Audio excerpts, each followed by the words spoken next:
ಸಖತ್ ಬ್ರೋ, ಎಕ್ದಮ್ ಚೆನ್ನಾಗಿತ್ತು. ಏನ್ ಇಷ್ಟ ಆಯ್ತು? ಆಕ್ಷನ್ ಸೀನ್ಸ್ ಹಾಲಿವುಡ್ ಲೆವೆಲ್ ಮಾಡಿದ್ದಾರೆ. ನಿನ್ ಎಕ್ಸ್ಪೆಕ್ಟೇಷನ್ ರೀಚ್ ಆಯ್ತಾ? ಹಾ ಎಕ್ಸ್ಪೆಕ್ಟೇಷನ್ ರೀಚ್ ಆಗಿದೆ? ಹಾ ಆಗಿದೆ. It's not that bad. Social ಮೀಡಿಯಾದಲ್ಲಿ ಬಟ್ ಮೇ ಬಿ ಅವ್ರಿಗೆ ಸ್ಟೋರಿ ಅರ್ಥ ಆಗಿಲ್ಲ ಅನ್ಸುತ್ತೆ. But story is good. But ಅರ್ಥ ಮಾಡ್ಕೋಬೇಕು, ಒಂದೇ ಸತಿ ಅರ್ಥ ಆಗಲ್ಲ. ಸೂಪರ್ ಆಗಿದೆ ಮೂವಿ.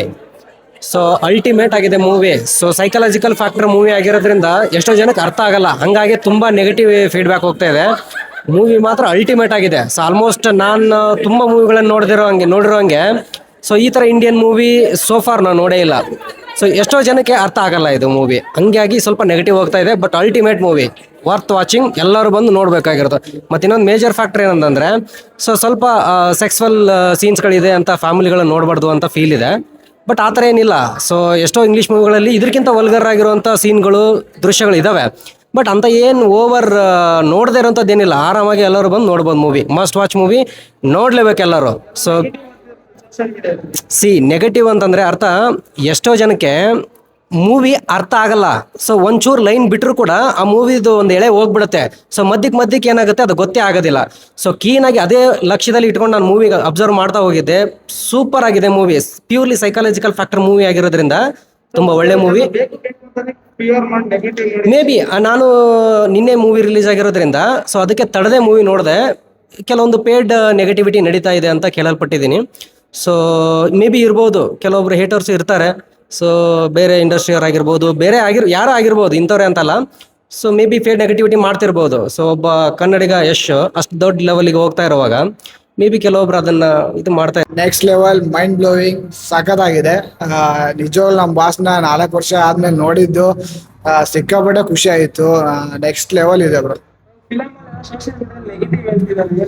ನೆಗೆಟಿವ್ ಯಾರಿಗಂದ್ರೆ, this is not a Kannada audience. Okay, Kannada ಆಡಿಯನ್ಸ್ಗೆ ಅಂತಾನೆ ಮಾಡಿಲ್ಲ ಇದನ್ನ ಸಿನಿಮಾ. ಇದು ಬೇರೆ ಲೆವೆಲ್ಗೆ, ಗ್ಲೋಬಲ್ ಲೆವೆಲ್ಗೆ ಥಿಂಕ್ ಮಾಡಿರೋ ಸಿನಿಮಾ. ಅದು ಬೇರೆ ದೇಶದಲ್ಲೆಲ್ಲ ಅವರಿಗೆಲ್ಲ ಅರ್ಥ ಆಗ್ಬೇಕಂತ ಸಿನಿಮಾ.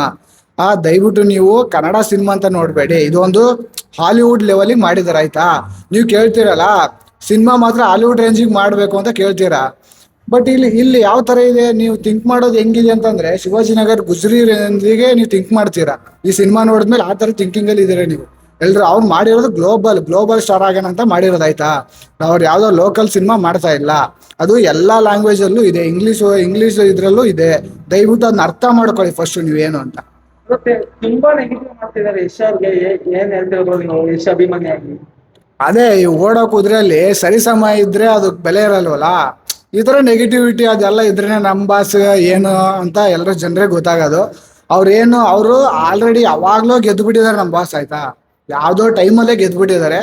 ಇವಾಗೇನವ್ರು ಸಿನಿಮಾ ಸೋಲ್ಬೋದು ಅಷ್ಟೇ ಹೊರ್ತು ಅವ್ರು ಸೋಲಲ್ಲ.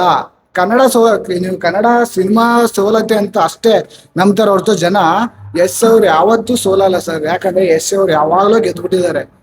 ಅವ್ರ ಲೈಫ್ ಸೆಟ್ಲ್ ಇದೆ. ನೀವು ಏನು ಥಿಂಕ್ ಮಾಡಿ ದಯವಿಟ್ಟು ಸಿನಿಮಾನ ನೋಡಿ.